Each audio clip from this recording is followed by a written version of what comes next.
जय हिंद दोस्तों, वंदे मातरम। हम लोग एक डेमोक्रेटिक नेशन में रहते हैं, तो इसीलिए हमारा कर्तव्य बनता है कि हमारे देश में जितने भी लोग हैं उन सभी लोगों की बात सुनी जाए, उनकी बातों की तरफ ध्यान दिया जाए और उनको खुश रहने की एक कम से कम उम्मीद तो दी जाए। लेकिन आज के समय में एक जो चीज़ बहुत ही कॉमन रूप से देखने के लिए मिलती है वो ये है कि हमारे देश में अब्दुल परेशान है। दरअसल सवाल मन में काफ़ी ज़्यादा चुभ रहा है कि आखिर इस देश में कुछ लोगों के पेट में हमेशा क्यों एक ऐंठन सी बनी रहती है। कुछ भी होता है उनके पेट में मरोड़ के उठने लगती है। हर बात पे शिकायत, हर मुद्दे पे रोना और हर सुधार में कहीं ना कहीं एक साजिश को ढूंढना। ये कला शायद कहीं ना कहीं इनके डीएनए में आ चुकी है। पहले ट्रिपल तलाक, फिर सीए, एनआरसी और फिर अब भाई साहब ऐसा क्या है आखिर इस वक्फ की एक्ट में जो इनके पेट में इतना जोर से दर्द उठाए। आज खोलेंगे इसी का सारा पूरा कच्चा चिट्ठा, तो जरा संभाल कर बैठिएगा, क्योंकि आज आपके सामने जो बातें होने वाली हैं उन बातों को सुनकर आपके दिमाग में भी ये सवाल जरूर आएगा कि ऐसा मैंने क्यों नहीं सोचा। याद है जब मोदी सरकार ने ट्रिपल तलाक खत्म किया था, कुछ लोगों को ऐसा लगा था जैसे उनकी दुनिया ही खत्म कर दी गई हो। तीन तलाक खत्म किया था ताकि मुस्लिम बहनों की जिंदगी बेहतर हो सके, पर इन्हें लगा कि मोदी ने तो भैया सीधे सीधे हमारे ऊपर हमला कर दिया है। सोचो, तीन तलाक बोलकर किसी महिला की पूरी जिंदगी बर्बाद करना ये कहाँ तक जायज़ है। तो ऐसे में जब मोदी सरकार ने ये चीज़ बंद करा दी तो अपने खिलाफ साजिश बताकर और हर तरफ जाकर रोना शुरू कर दिया। हाय हमारे साथ जुल्म हो रहा है, मोदी हमें बर्बाद कर रहा है। अरे भाई, ये वही ट्रिपल तलाक था जिसमें एक शौहर बोलता था तलाक तलाक तलाक और एक औरत की पूरी जिंदगी एक सेकंड में ही पूरी खत्म सी हो जाती थी। कोई इंसाफ नहीं, कोई हक नहीं। मतलब लॉजिक क्या था इस नियम का, जबकि पूरी दुनिया के लगभग सभी मुस्लिम बहुल देशों ने इसे कब का खत्म कर दिया था। लेकिन यहाँ भारत में, यहाँ इनको अपनी बहनों को इंसाफ दिलाना भी बुरा लग रहा है। वाह भाई, कितना बड़ा दिल है इनका। दूसरी तरफ हमारे हिंदू समाज में तो औरतों को देवी मानकर पूजा जाता है और यहाँ ये लोग अपनी बहनों के लिए भी नहीं मतलब लड़ पा रहे हैं। शर्म नाम की चीज कहीं किसी के अंदर कोई बची है कि नहीं बची है? मतलब सुधार से इन्हें एलर्जी है, सिर्फ विरोध करना है, रोना है और बस रोते ही रहना है। ऐसे कौन से प्राणी होते हैं यार, ये चीज वाकई में समझ से परे है। इसके बाद आया सीए, एनआरसी, ये लॉ आया तो इनका रोना तो इतना भयंकर शुरू हुआ कि पूछिए मत। हमें देश से निकाल दिया जाएगा, इस राग को अलापा जाने लगा। अरे भाई, पहले जो नियम लाया जा रहा है उसको पढ़ तो लेते, लेकिन खैर काला अक्षर भैंस बराबर वाली बात होती है। इस लॉ को इंडियन मुस्लिम से कोई लेना देना था ही नहीं। ये था उन हिंदू, सिख, जैन, बौद्ध भाई बहनों के लिए जो पाकिस्तान, अफगानिस्तान, बांग्लादेश में परेशान हैं, मार खा रहे हैं, सताए जा रहे हैं। और जाहिर सी बात है, इसको लेकर भारत में नियम क्यों ना बनाया जाए। भाई, भारत तो दुनिया का एकमात्र हिंदू राष्ट्र है, अपने लोगों को बचाना तो बनता ही है। जैसे इजराइल कहता है कि कोई भी यहूदी दुनिया के किसी भी कोने से अगर यहाँ आता है तो हम उसका स्वागत करेंगे। तो भारत भी तो दुनिया में हिंदुओं का इकलौता देश है, हिंदुओं की जन्मभूमि है। अगर सताए हुए हिंदुओं को अपने ही यहाँ पर पनाह नहीं दी जाएगी, जगह नहीं दी जाएगी, तो जाहिर सी बात है उनको कहाँ जगह दी जाएगी? इसमें परेशानी क्या है? लेकिन नहीं साहब, यहाँ तो अफवाह उड़ाई गई कि भैया मुसलमानों को देश से बाहर निकाला जाएगा और बस गलियों में पत्थरबाजी, दुकानों को जलाना, शाहीन बाग का तमाशा, बस ये सब चीज़ें शुरू हो गई। पूरे के पूरे दिल्ली को बंद कर दिया गया। और इतना ड्रामा क्यों?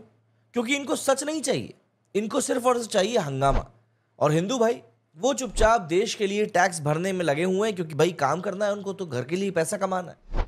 मंदिर बनाते हैं और यहाँ ये लोग सड़कों पर आग लगाते हैं। शुक्र मनाओ कोरोना का, वरना दिल्ली आज तक जाम ही होती। अब फिर से वही नौटंकी देश में शुरू हो चुकी है। मोदी सरकार वक्फ एक्ट में सुधार लाने की तैयारी कर रही है। वही वक्फ एक्ट जो अंग्रेजों के जमाने से चला आ रहा है। 1954 में बना, 1955 में स्टेट वक्फ बोर्ड बना और इतनी ताकत इस बोर्ड को दे दी गई कि ये लोग किसी भी प्रॉपर्टी के ऊपर ये कहकर कब्जा कर लेते हैं कि भैया ये तो अल्लाह की प्रॉपर्टी है और आपको शिकायत करनी है तो सिर्फ वक्फ ट्रिब्यूनल जाओ, मतलब और दूसरी कोई अदालत भी नहीं।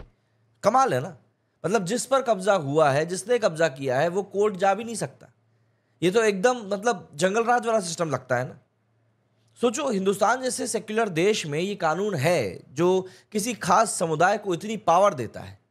आज मोदी सरकार इसी की सफाई करने निकली है और इनकी नींद इसीलिए उड़ चुकी है।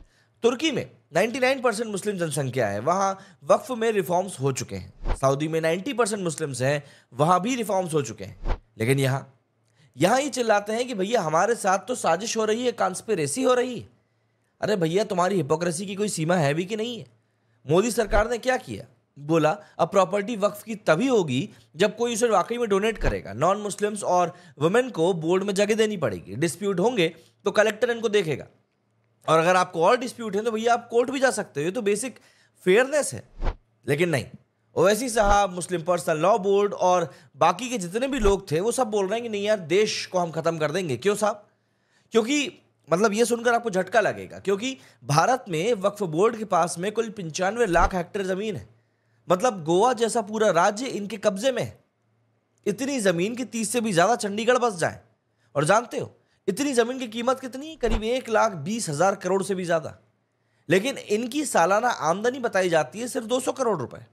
सोचो, सचर कमेटी ने इस बारे में कहा था कि इनकी जो असली इनकम है वो करीब 12,000 करोड़ से भी ज्यादा होनी चाहिए।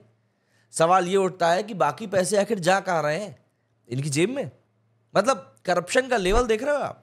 और हिंदू मंदिरों की जमीन वो तो बस सरकार के कब्जे में है, और उसके बावजूद भी हम लोग शांति से जीते हैं। लेकिन इनकी लूट है कि बंद होने का नाम नहीं ले रही, और इसीलिए लोग रोते हैं, क्योंकि अब हक जाता हुआ दिखाई दे रहा है। और सबसे बड़ी बात तो ये अफवाहें फैलाने में माहिर होते हैं। करीब 58,000 शिकायतें हैं इस वक्त वामसी पोर्टल पर पेंडिंग।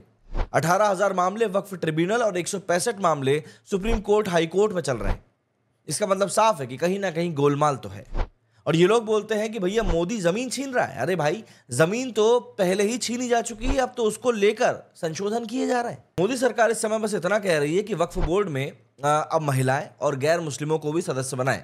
जो प्रॉपर्टी आपको दान में मिली होगी सिर्फ वही आपकी होगी, और अगर किसी की जमीन पर कब्जा आपका गलत तरीके से होगा तो वो अब सीधे सिविल कोर्ट या फिर हाई कोर्ट जा सकता है।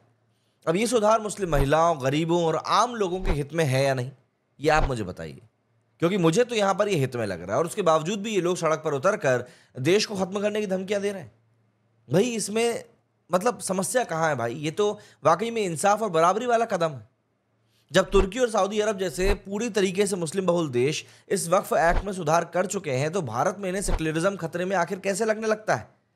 क्यों एक सेक्शन को इतना स्पेशल ट्रीटमेंट दिया गया है कि आज बराबरी पर लाने पर इन्हें साजिश लग रही है? इतना ज्यादा लाड़ प्यार इनको दे दिया गया है कि आज इनको सही मायने में बताया जा रहा है कि दुनिया कैसे चलती, तो इनको दिक्कत हो रही है। और अगर इतना ही सेक्युलरिज्म का चस्का है तो सनातन बोर्ड भी बना दो फिर। वो भी इसी तरह किसी भी प्रॉपर्टी पर हाथ रखकर बोल देगा कि भैया ये तो भगवान की जमीन है। मतलब मुझे ऐसा लगता है कि एक ही रात में कई लोगों का जो अकल है ना वो ठिकाने पर आ जाएगी। तो जी, इनकी असली प्रॉब्लम क्या है? ये चाहते हैं स्पेशल ट्रीटमेंट। सेक्युलर देश में कम्युनिटी के लिए इतने लॉज हैं, चाहे आप वक्फ एक्ट की बात कर लें, शरिया कोर्ट्स की बात कर लें, और हिंदुओं के लिए क्या है आप बताओ? अगर वक्फ बोर्ड जमीन हड़प सकता है तो एक सनातन बोर्ड क्यों नहीं ये बोले कि भैया ये भगवान की प्रॉपर्टी? ये लोग बोलते हैं कि भैया हमारे ऊपर जुल्म हो रहा है। लेकिन एक बात बताओ, इस्लामिक कंट्रीज में मुस्लिम्स को जो राइट्स नहीं मिलते हैं वो आपको भारत में मिले हुए हैं।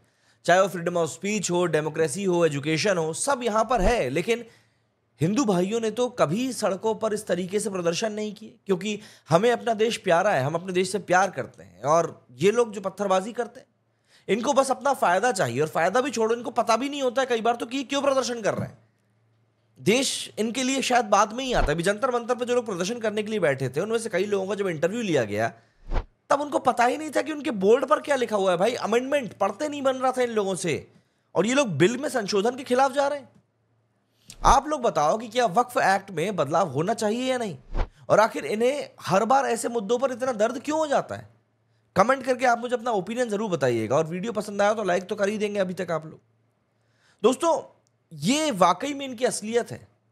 अब आप मुझको कमेंट में जाके बताइए कि क्या लगता है ये वक्फ बिल से इतना आखिर क्यों परेशान हो रहे हैं? क्या दिक्कत हो रही है इनको? इनके पेट में आखिर इतनी मरोड़ क्यों उठ रही है? क्यों आखिर बार बार बार बार बार बार यही सब चीजें घूम फिर के हमारे सामने आती रहती? अगर आप और लोगों से भी यही सवाल करना चाहते हैं तो इस वीडियो को अपने दोस्तों, परिवार के साथ व्हाट्सएप ग्रुप पर शेयर करें, और तब तक शेयर करें जब तक कि इन सवालों के जवाब हमारे सामने नहीं आ जाते।